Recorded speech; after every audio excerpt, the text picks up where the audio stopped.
Went to the White Spot Cafe and had a cup of coffee. What time was this? When I was in the cafe? Oh, about 9:30, I guess. Why'd you come back here? Well, somebody in town said that George had killed herself and that the coroner was on his way out here. So? Well, I figured if it was true, there wouldn't be anybody to do the chores. We fired old Tom, too, and Mrs. Hawks always treated me so friendly. Well, so I come out to do what I could. Yeah, it's very nice of you. Tell me, Brad, is there anything between you and Mrs. Hawks? No, sir. That's a lie, Ranger. Never even spoke to each other except at meal times or say good morning. What are you planning to do now? Well, I don't know. Help Mrs. Hawks till she can get somebody, I reckon. I see. Well, I gotta be moseying along. Oh, don't leave town without letting me know. Oh, I won't, Ranger. I'll be around.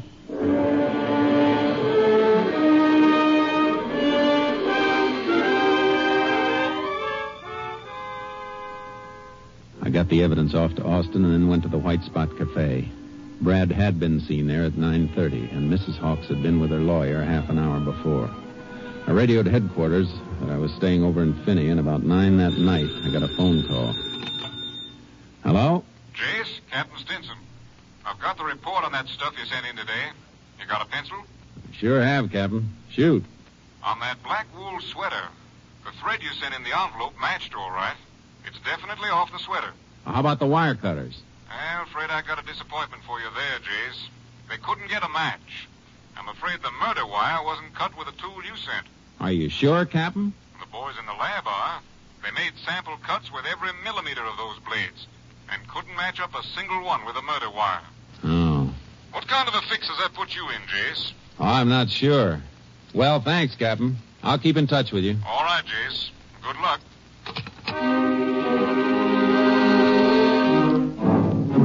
I was going to need more than luck. Things were really getting tangled up. It was about 4 a.m. when I finally dozed off trying to dope it out. Then at 8:30, I met the sheriff in his office. Well, you look like you've been through the ringer, Jace. Hotel bed's too hard for you? No, but I didn't get much sleep trying to figure this Hawks thing out. Looks like we'll have to let old Tom go, Sheriff. Why? What's up? The lab says Tom's cutters didn't cut that wire. They didn't? No. Of course, old Tom could have used other cutters, but in his stupor, I doubt if he'd be that clever. Well, I hate to complicate things more than they are, Jace. What do you mean? Coroner called a little while ago. He sent in his report over with one of my deputies. Should have been here by now. His verdict is suicide. Suicide? That doesn't make sense. Well, apparently does to him. We'll know when the report gets here. Yeah. George Hawks, deceased. Climbed up a stepladder, put a wire around his neck, and then placed the ladder neatly under a workbench 12 feet away.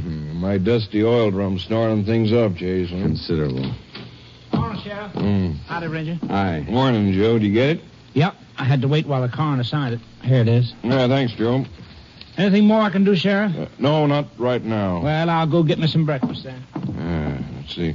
No marks of violence on the victim's body. Autopsy disclosed no brain injury. Death probably caused by strangulation. Coroner's conclusion, suicide.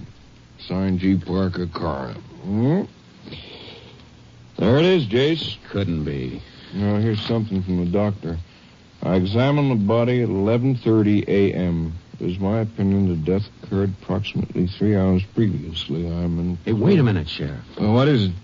That'd make it about 8:30 when George died. What time did you say he called you? At 9:15. Great suffering. Sheriff, are you sure it was George who called? Well, now that you mention it, I'm not sure. Said he was George. Or could it have been somebody else? Yeah, I suppose so. It's beginning to piece together, Sheriff. Whoever it was could have killed George, then called you and tried to sound like him. To establish an alibi. Exactly. And then pop up someplace else a few minutes later. Like the White Spot Cafe. I'll call you later. Where are you going, Chase? Back to the Hawks Ranch.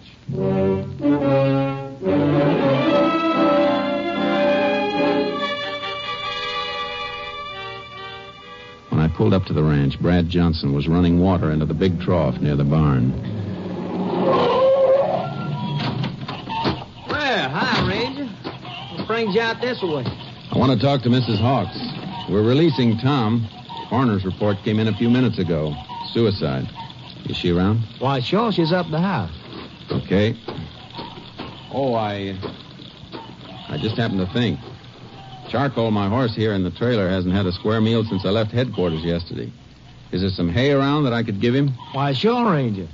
Some fresh bale just inside the barn there, help yourself. Thanks. I'll be glad to pay for it. No, forget it. I'm sure Mrs. Hawks wouldn't mind. Oh, have you got something to open one with? Why, sure. Here. Here's my cutters.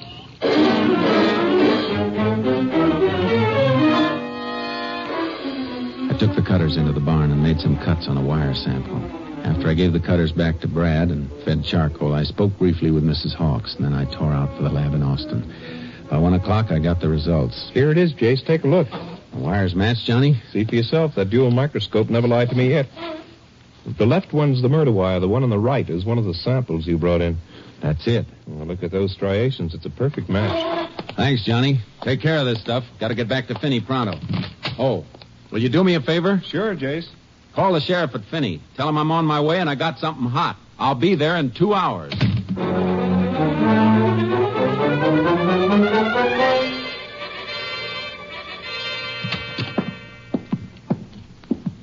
Well, Jace, you sure made good time. What'd you find out? We got positive proof the murder wire was cut with Brad Johnson's cutters. Brad's? You going to pick him up? Not right yet, Sheriff. Why not? We only know that Brad's cutters were used. We don't know he used them. We got to be sure. What are your plans, Jace? I've been thinking. Those stories that Mrs. Hawks and Brad told me, they were alike, all right. Too much alike. What do you mean? A couple of times they used the exact phrases. Mm-hmm. What about Tom and the black thread? We'll keep an eye on him, but I think he's clean. He could have caught his sleeve on that beam doing anything, pitching hay, or anything. Yeah, he could have. Well, what do we do now? We got to catch him alone, Brad and Mrs. Hawks. When they don't know anybody's around, we got to hear what they say to each other. Maybe after the funeral. It's this afternoon, 4 o'clock. You know where it's being held, Sheriff? Sure, out of the ranch. Be a graveside ceremony. Where's the cemetery? Clear over on the other side of town from the Hawks' place. Yeah, it'll take them a while to get over there and back. Sheriff, while they're at the cemetery, you and I are going to the ranch and fix up a little surprise.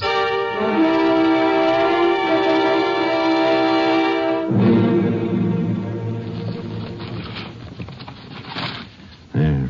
That ought to be all right for that one, behind the window shade. Why 3 microphones, Jace? Wouldn't one do? Not if they wander around the house while they're talking, Sheriff. I want to hear everything. Yeah, but how do you know that Brad and Mrs. Hawks will talk? How do you know who'll even come into the house? I don't know, Sheriff. I'm guessing. And my guess is that after the funeral's over, somebody's going to let his hair down. Hey, it's almost 5, Jace. They'll be coming back soon. I'm finished in here, Sheriff. Now all we have to do is string the wire to the stakeout. Come on.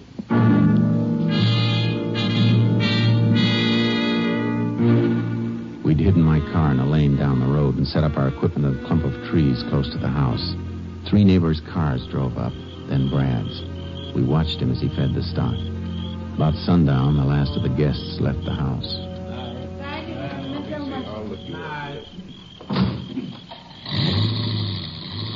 There go the last of them, Sheriff. Can you see Brad? He's been in the barn the last few minutes. Hmm. There he is, Jace, heading for the house. Good. Put on your earphones, Sheriff. I want you to hear this, too. There he goes, up on the porch. Yeah. Brad. Oh, Brad. Now, come here, baby. Oh, Brad, I'm so tired and scared. Ain't nothing to be scared about, baby. Everything worked out fine. Oh, take me away with you, Brad, now, tonight. Millie, I can't do that. You know it. Why not? Why can't you? Well, the plan, baby. We gotta follow the plan. Now, look, if we went away together now, they'd nab us in no time. We gotta let it go off. Brad, I can't spend another night in this house, not alone. I can keep seeing his face. You holding him. That look of his when I put the pillow over his face, I can't stand it. I can't stand it. You to shut up. Look, I put a lot of hard work on us. Our alibi's got him clear off the trail. I'm not gonna let him get back on, you hear? All right, Sheriff. I've heard enough. Let's take them. You cover the back, Sheriff. I'll take the front. Okay, Jace.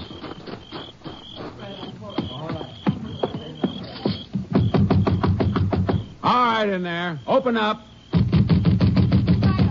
Ranger Pearson, open up. What do you want? You know what I want, Brad Johnson. Oh, he's not here. I know different. Okay, Sheriff, let's search the house. All right, Jace. I don't know what this is all about. You'll find out. not in the kitchen, Jace. All right, Sheriff, work this way. Ranger, what's the meaning of this? He's not in the back of the house, Jace. Maybe he's... What was that?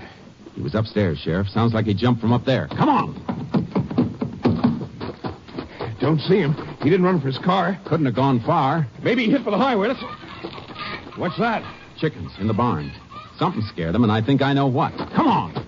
If we play this right, we've got him trapped. I know you're in there, Brad. Come on out. All right. Dark as pitch in there, Jace. Turn on your flashlight, Sheriff. Take the other side. I'll look behind those things. Okay.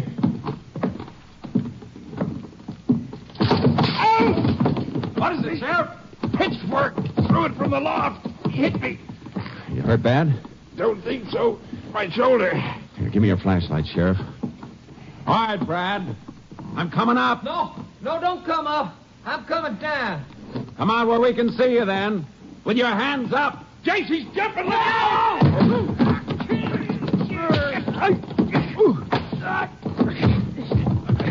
Jace, you all right? Yeah, I fell on his back, hit his head when I hit him. Is he dead? No, Sheriff, he's not dead. But I can't say he won't be, though, when the state gets through with him.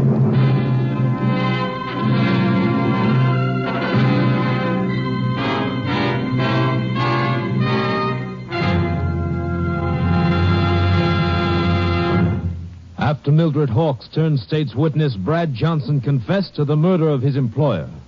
For her part in the crime, Mildred Hawks received a sentence of 50 years in a women's prison at Huntsville. Johnson's sentence, death in the electric chair.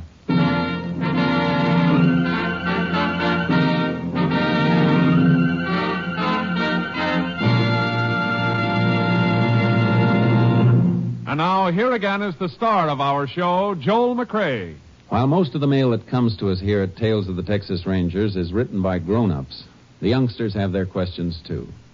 Tonight, I'd like to read you a postcard from a boy in Newark, New Jersey. It says, Dear Mr. McCrea, I am 9 years old. Me and my friend Tony was talking about being Texas Rangers when we grow up. How do you go about getting that job? Your friend, Tommy Cook. Well, Tommy, a lot of people have asked us that same question recently, and I guess maybe it's high time for us to tell them. First, a ranger has to serve at least 10 years as an outstanding police officer. Then he may compete with others for the job. If he's selected, he works under the wing of a ranger captain for at least 6 months, and then he's put out in the field with other seasoned rangers for a year and a half. By this time, he is, or he isn't, a true Texas Ranger. And Tommy, your card's being sent to Colonel Homer Garrison, Jr., Chief of the Texas Rangers. Good luck. Good night. Next week, Joel McCrea in another authentic reenactment of a case from the files of the Texas Rangers.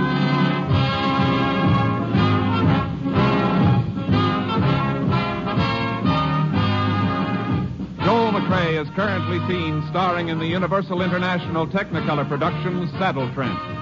Tonight's cast included Tony Barrett, Byron Kane, Betty Lou Gerson, Jeff Corey, and Wally Mayer. This story was transcribed and adapted by Andrew McBroom, and the program was produced and directed by Stacy Keach. This is Hal Gibney speaking.